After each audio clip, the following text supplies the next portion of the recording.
आपणक जीवनर दुख कष्ट अन्य कहा उपरे मध्य प्रभाव पकाई न थाए बरं सेमानकु हसिबार मौका मिली थाए। सामना रे हसुथिबा सबु लोक आपणकर मंगल चाहि न थांती। तेणु बंधुता करिबा पूर्वरु प्रथमे सतर्कता अवलंबन करंतु।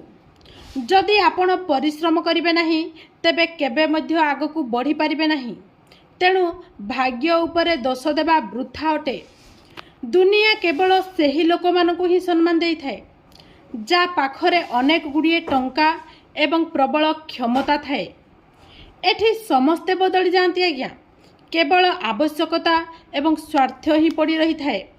आपणकर सबुठारु बड़ अस्त्र होछि आपणकर नीरवता। तेणु केबे हेले खराब लोक मानकु जवाब दियंतु नहीं किंबा भूल लोक मानकर प्रतिशोध नेबा कथा केबे मध्य चिंता करंतु नहीं। आपण समस्त को खुशी करिया पई केबे हेले चेष्टा करंतु नहीं, काहेकि ना आपण जेते देले मध्य ताहा सेमानकु नियंट पड़िबो। तेणु बेले बेले निजर खुशी निजर स्वाभिमान को बंचैबा पई चेष्टा करंतु।